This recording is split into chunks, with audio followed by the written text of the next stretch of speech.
سرخستنی پێغەمبەر صلی الله عليه وسلم یەکێکە لەو شتانەی کە پێویستە ئێمە. خوای تعالى أفرمي لقرآن فالذين آمنوا به وعزروه ونصروه واتبعوا النور الذي أنزل معه أولئك هم المفلحون.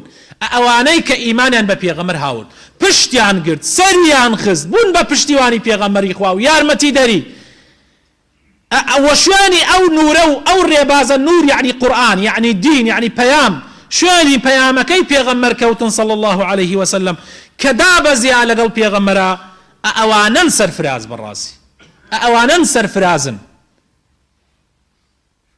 بويا بريزا كانم أبي أي مسري بيغمر بخير أبيت یارمەتی دەری پێغەمبەر و پەیامەکەی پێغەمبەری خوا بین. ئەگەر چی پێغەمبەری خوا ئەمڕۆ وەفاتی کردووە بەڵام پێغەمبەری خوا زیندووە لە ناومانە بە هەموو سونەتەکانی بەو پەیامەی کە پێی بووە. پێغەمبەری خوا صلی الله عليه وسلم ئینسانی مسلمان دقە پێغەمبەر لەبەر چاوی گوم نابێ، دقە پێغەمبەری خوا لەبەر چاوی ون نابێت، چونکە تۆ هەرچی ئەکەی تەنانەت حەرەکەکانی پەنجەت، تەنانەت نان خواردنت، تەنانەت ئاو خواردنەوەت، تەنانەت هەڵسانت، تەنانەت حتا تێرکردنی ئارەزۆکانت لەگەڵ خێزانتە، تەنانەت لە بچووک و گەورەی ژیانتە، تەنانەت چوونە سەر ئاوت، تەنانەت لە بچووک و گەورەی هەموو شتەکانی دنیاتە، هەر لە وەکو باسم کرد سەر ئاو خۆپاکردنەوە و خۆشۆردن هەتا ئەگاتە ڕئیس و دەوڵەت و حکومەت هەمووی ئەبێ بە ڕێباز و ڕێنمایەکانی پێغەمبەر بێ. بۆیە بەڕێزم پێغەمبەر لەبەر چاوی من و تۆ نابێ لا بچێ. ئەگەر پێغەمبەر لاچوو یعنی معناوێت تەواو، یعنی ئێمە ژیانمان ئیتر ژیانێکی ترە بە شێوازێکی ترە کە خۆمان و ئارەزۆکانمان ئەمانەوێ. ئەویش پێچەوانەی ئەوەیە کە پێغەمبەر بۆی هاتووە. آخر خاڵ کە ئەمڕۆ عرسانی بکەم ئەوەیە کە پێویستە خۆشەویستەکانم ئێمە هەڵگری پەیامەکەی پێغەمبەر بین. پەیامی پێغەمبەر تەنیا بۆ مەلا نییە، بەس تەنیا مەلاکان وەرەسەی پێغەمبەر نین. هەر کەسێ یەک زەڕەیەک لە سونەتی پێغەمبەری پێبێ، یەک سونەتی پێغەمبەری هەڵگرت بێ، یەک شت لە دینەکەی پێغەمبەر بزانێ صلی الله عليه وسلم، پێویستە ئەو شتەی کە پێی گەیشتۆ بیگەێنێتە خەڵک. پێغەمبەری خوا صلی الله عليه وسلم ئەفەرمێ پێغەمبەرەکان نە درهەم و نە دیناریان بەجێ نەیەڵا بە وەرەسە. يعني پێغەمبەر نهاتوە پارە بەجێ بێڵێ، کاتی خۆی وەفاتی کردو پارەی نەبووە، هەتا پێغەمبەر صلی الله عليه وسلم 86 تەنەکە جوە قەرزار بووی کابرایەکی جوولەکە، کاتی وەفاتی کرد هیچ وەرەسەیەکی نەبوو پێغەمبەر صلی الله عليه وسلم.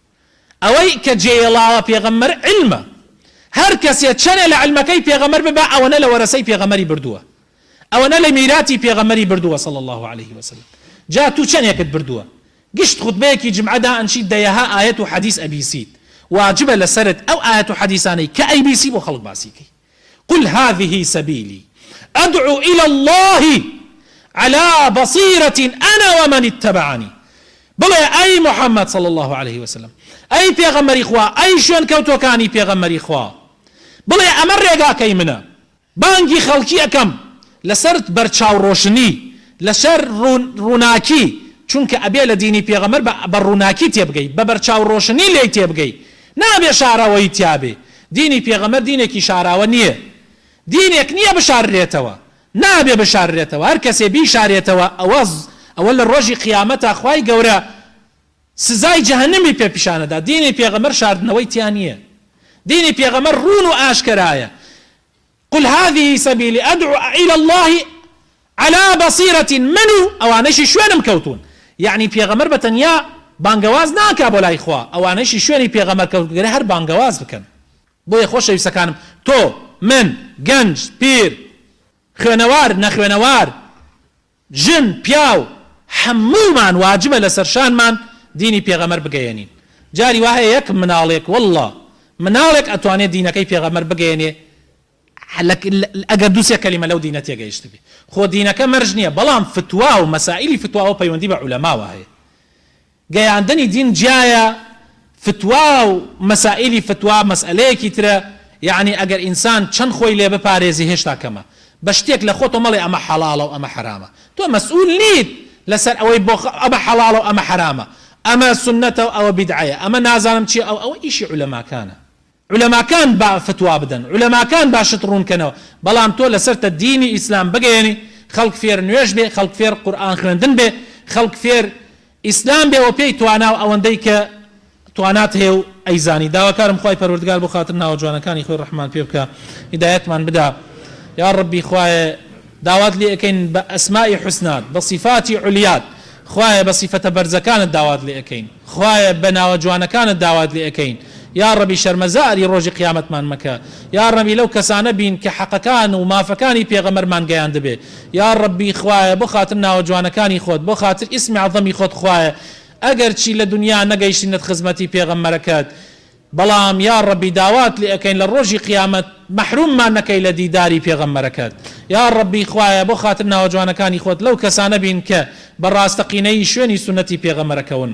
یا ڕەبی خوایە ناوی پێغەمبەر وەکو چۆن بەرزت کردوتۆ وەڕەفەعنا لەکە ذیکرەک، هەر لە دنیا لە وڵاتێکی ئەوروپیا جاری وا هەیە کاتێک کە دێن سەرژمێریەکەن سەیرەکەن ناوی محەممەد لە وڵاتێکی کافری ئەوروپیا ناوی محەممەد لە هەموو ناوەکان تر زۆرترە. یا سبحان الله وەڕەفەعنا لەکە ذیکرەک، خوا لە دنیا ناوی پێغەمبەری لە هەموو ناوەکان بەرزتر کردوتەوە.